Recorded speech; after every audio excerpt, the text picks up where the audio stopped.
सौभाग्य की एक बात यह कि दिल्ली में प्रदूषण फिर खतरनाक स्तर पर पहुंच गया तो फिर से क्लाउड सीडिंग की खबरों ने जोर पकड़ ली। खबर तो ये पब्लिक ने बहुत सुन ली, लेकिन अब भी पूरी तरह से समझ नहीं पाए हैं कि कई लोग कि ये क्लाउड सीडिंग होता क्या है।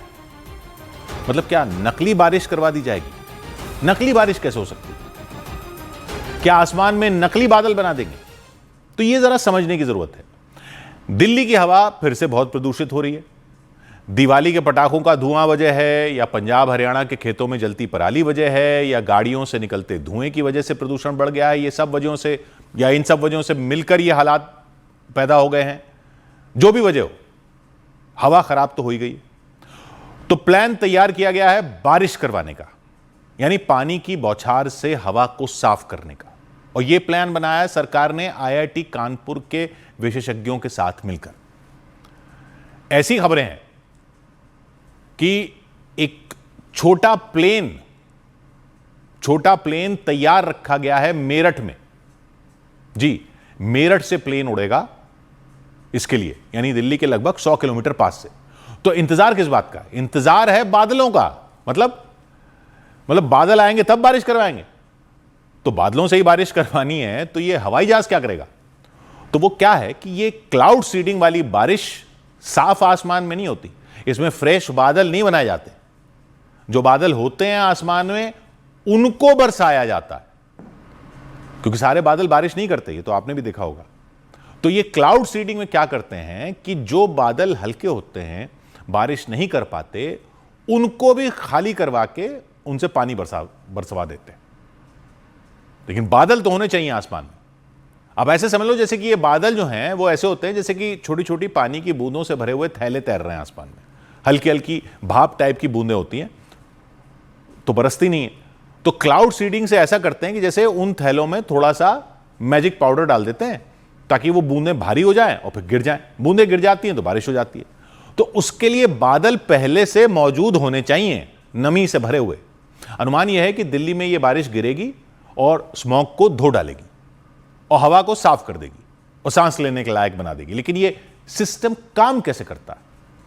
तो सब कुछ कई दिन पहले की तैयारी से शुरू होता है।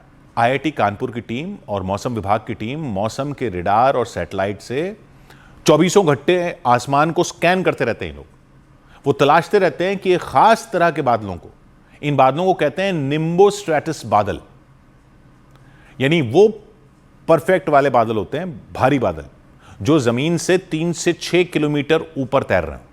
3 से 6 किलोमीटर, उनके अंदर कम से कम 50% नमी होनी चाहिए और तापमान होना चाहिए -10 से -20 डिग्री के आसपास, यानी बर्फ बनाने लायक ठंडा तापमान हो उसमें। अगर बादल सही ना हो, मतलब नमी कम हो या पतले हो या गर्म हो, तो सब कैंसिल। और क्योंकि पहली बार दिल्ली में ये ट्राई कर रहे हैं तो वो सेफ जगह चुनेंगे, जैसे उत्तर दिल्ली के रोहिणी, बवाना या अलीपुर का इलाका, यानी लेटेंस दिल्ली और व्यस्त IGI एयरपोर्ट से दूर रहकर, क्योंकि इस तरफ दूसरे हवाई जहाजों का रूट पड़ता है, तो उनको कोई खतरा ना हो इस एक्सपेरिमेंट से। एक बार ये वाले बादल मिल जाएं तो फिर सरकार की विमानों पर नजर रखने वाली एजेंसी DGCA से मंजूरी ली जाएगी क्लाउड सीडिंग के लिए, विमान का रूट तय करने के लिए। फिर मेरठ में ग्राउंड टीम एक मॉडिफाइड सेस्ना 206H प्लेन को उड़ान के लिए रेडी करेगी। यह छोटा मजबूत प्लेन है जिसमें सीडिंग के लिए स्पेशल टैंक और बर्नर लगे हुए हैं। वे टैंक क्या करेंगे वो भी समझेंगे। पहले यह जान लीजिए कि इसमें 2 पायलट बैठेंगे और IIT कानपुर के एक सीडिंग एक्सपर्ट अंदर बैठेंगे। कॉकपिट के कंप्यूटर से सब मॉनिटर किया जाएगा। प्लेन उड़ान भरेगा, ठीक 4 से 6 किलोमीटर ऊपर चढ़ेगा, यानी इन बादलों तक पहुंचेगा। वहां वो प्लेन 1 से 1.5 घंटे तक जिगजैग पैटर्न में उड़ेगा, आड़ा तिरछा रूट बनाते हुए, बादलों को चीरता हुआ, और शुरू करेगा सीडिंग। सीडिंग मतलब क्या? तो सीड का तो मतलब होता है बीज, जैसा आप जानते ही हो। तो ये प्लेन क्या करेगा कि बादलों के अंदर बारिश के बीज बोएगा, एक तरह से कहा जाए तो। वो कैसे? इसके पंख में बर्नर लगे होते हैं। उन बर्नरों में जलेंगी सिल्वर आयोडाइड नाम के केमिकल की स्टिक, छड़े। वो जलेंगी तो धुआं छोड़ेंगी। इस धुएं में होंगे सिल्वर आयोडाइड नाम के केमिकल के कण। ये कण ही एक तरह से बीज है, क्योंकि इस केमिकल के कण जब बादल में जो छोटी छोटी नमी की बूंदें होती हैं उनको जोड़कर वो मोटा कर देते हैं। मतलब होता तो बहुत ही एक कॉम्प्लेक्स वैज्ञानिक प्रोसेस है, लेकिन समझने के लिए ये समझ लीजिए कि बादलों की जो हल्की बूंदें हैं जो बरस नहीं सकती, उनको ये जोड़कर मोटी भारी बूंदें बना देता है ये केमिकल। इसलिए इस केमिकल को कहते हैं सीडिंग एजेंट। और ये बूंदें भारी होकर बारिश या बर्फ के रूप में गिर पड़ती हैं।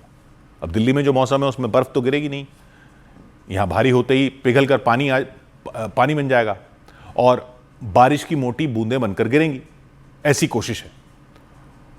तो ये क्या पहले कभी ट्राई हुआ है? जी बिल्कुल हुआ है। 70 साल से ज्यादा समय से हो रहा है। 50 से ज्यादा देशों में सूखा भगाने के लिए, हवा साफ करने के लिए ये ट्राई किया जाता रहा है, लेकिन हमेशा कारगर नहीं होता, क्योंकि बादल किस तरह के हैं उस वक्त आसमान में उस पर बहुत कुछ निर्भर करता है। 1940 के दशक में अमेरिका के कैलिफोर्निया में किसानों की सूखे में मदद करने के लिए इसको सबसे पहले ट्राई किया गया था, लेकिन बस कोई 10% ज्यादा बारिश हुई थी इससे। ऐसा भी दावा किया जाता है कि चीन में 2008 बीजिंग ओलंपिक्स के दौरान हवा के प्रदूषण को साफ करने के लिए सीडिंग की गई थी। दुबई के गर्म रेगिस्तान में कुछ साल से यह किया जा रहा है। दावा है बारिश पहले से ज्यादा हो जाती है इससे। तो फिर दुनिया भर में इसको इस्तेमाल करके जब चाहो बारिश क्यों नहीं करवा देते? वो क्या है कि एक तो वैसे बादल चाहिए होते हैं खास तरह के, जिनमें नमी पहले से होनी चाहिए, एक लेवल की, इतना टेम्परेचर, वो सब होना चाहिए। दूसरा, इसके रिजल्ट हर बार परफेक्ट नहीं आते, तो ये काफी महंगा पड़ जाता है। जहां बादल होते हैं वहां ये थोड़ा जल्दी उनको बरसा देता है, ये थोड़ा ज्यादा बारिश करवा देता है, लेकिन बादल तो होने चाहिए। इसलिए दिल्ली में सब रेडी होने पर भी ये कोई बहुत आसान नहीं रहने वाला। सबसे बड़ी परेशानी तो यह है कि कोई बादल ही नहीं दिख रहे अभी दिल्ली के आसमान में। कम से कम 50% नमी वाले गीले भारी बादल जरूरी हैं इसके लिए। फिर दूर दराज के इलाके में तो जगह मिल जाएगी प्लेन को बादलों में सीडिंग करने की। दिल्ली के आसमान में तो पहले ही बहुत सारे विमानों का ट्रैफिक रहता है, उनको तो रोक नहीं सकते। तो ये दिल्ली के एक बहुत छोटे इलाके में ट्राई किया जा सकता है। उसमें भी रिजल्ट कैसा आता है वो तो जब करके देखा जाएगा तभी पता चलेगा, लेकिन ट्राई तो करना ही चाहिए। महंगा तो बहुत पड़ेगा। एक अनुमान है कि एक ही ट्रायल में करोड़ों रुपए लग जाएंगे। यानी बार बार करने का तो शायद फायदा ना हो, लेकिन बारिश हो जाए तो ये जो सेहत का लगान चुकाना पड़ रहा है दिल्ली वालों को, उसमें कुछ कमी आ जाए शायद। 100 बात की एक बात।